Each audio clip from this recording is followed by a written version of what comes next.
દોસ્તો, આપના ભારત દેશનું એક એવું ગામ કે જ્યાં ઇશ્કનું બજાર ભરાય છે અને આ બજારની અંદર છોકરા છોકરીઓ આવી અને ખુલ્લેઆમ પોતાના ઇશ્કનો ઇજહાર કરે છે અને ત્યારબાદ એકબીજાને પસંદ આવતા એકબીજાને મીઠું પાન ખવડાવે છે અને ત્યારબાદ ભાગી અને લગ્ન કરે છે। દોસ્તો, જોવા જઈએ તો આપણા ભારત દેશની અંદર ટોટલ 150 કરોડની આબાદી છે અને આબાદીની અંદર વિવિધ જાતિના લોકો રહે છે અને દરેક જાતિના લોકોમાં લગ્નને લઈને અલગ અલગ પરંપરાઓ અને રીતિ રિવાજો હોય છે। પરંતુ દોસ્તો, આપણા ભારત દેશની અંદર એક એવી જાતિ રહે છે કે તેના લોકો વચ્ચે લગ્ન કરવા માટે ઇશ્કનું બજાર ભરાય છે અને આ બજારની અંદર 2 લોકો નહીં, 4 લોકો નહીં, પરંતુ હજારો લોકો આવે છે અને એકબીજાને પસંદ કરે છે। હવે દોસ્તો, જોવા જઈએ તો મધ્યપ્રદેશના હાવડા જિલ્લામાં એક આદિવાસી સમાજના લોકો રહે છે અને આ સમાજના દરેક યુવાન છોકરા છોકરીઓ વચ્ચે લગ્નને લઈને એક ખૂબ જ વિચિત્ર પ્રકારની પરંપરા ચાલી રહી છે। દોસ્તો, એવું કહેવાય છે કે મધ્યપ્રદેશના મુખ્ય કાર્યાલયથી 70 કિલોમીટર દૂર મોર કડી નામનું એક ગામ આવેલું છે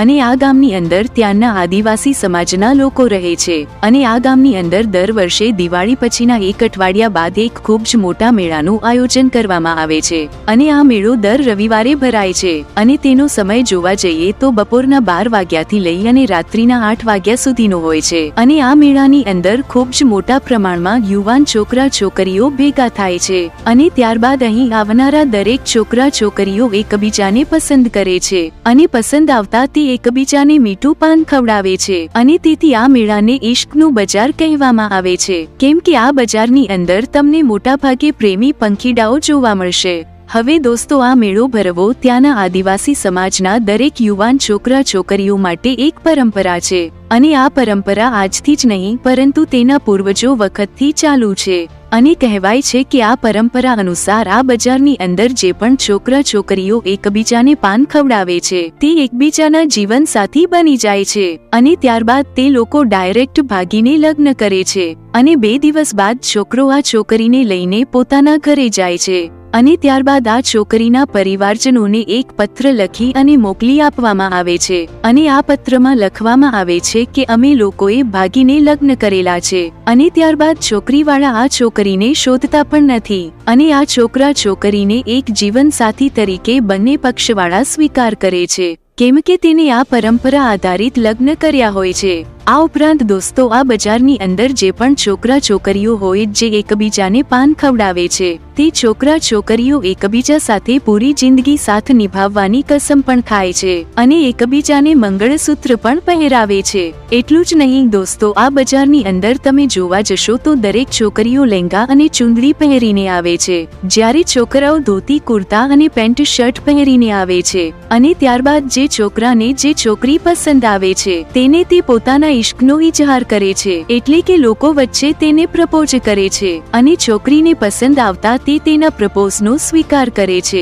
અને ત્યારબાદ બંને લોકો એકબીજાને મીઠું પાન ખવડાવે છે। હવે દોસ્તો, આ બજાર વિશે ત્યાંના લોકોને પૂછતા તે લોકોનું કહેવું છે કે આ બજાર ક્યારથી શરૂ થઈ તે કોઈને ખબર જ નથી, પરંતુ આ બજારની અંદર આજે પણ છોકરા છોકરીઓ આવે છે અને તેના મનપસંદ જીવન સાથેની પસંદગી કરે છે। આ ઉપરાંત દોસ્તો, આ સમયમાં પણ ખુલ્લેઆમ આ બજાર ભરાય છે અને આ બજારની અંદર આજુબાજુના ઘણા બધા ગામડાઓમાંથી ખાસ કરીને આદિવાસી સમાજના લોકો આવે છે અને આ પરંપરાનું પાલન કરે છે। તો દોસ્તો, આ હતી આપના ભારત દેશના આદિવાસી સમાજની લોકો વચ્ચે ચાલી રહેલી એક વિચિત્ર પ્રકારની પરંપરા। હવે દોસ્તો, આ પરંપરા જોતા આ પરંપરા વિશે તમારે શું કહેવું છે તે નીચે કોમેન્ટ બોક્સમાં જરૂરથી જણાવજો। આશા રાખીએ છીએ દોસ્તો તમને વિડીયો ગમ્યો હશે અને વિડીયો ગમ્યો હોય તો જરૂરથી તેને લાઈક કરજો અને તમારા દરેક ગ્રુપ જેવા કે વોટ્સએપ ગ્રુપ, ઇન્સ્ટાગ્રામ ગ્રુપ અને ફેસબુક ગ્રુપમાં જરૂરથી તેને શેર કરજો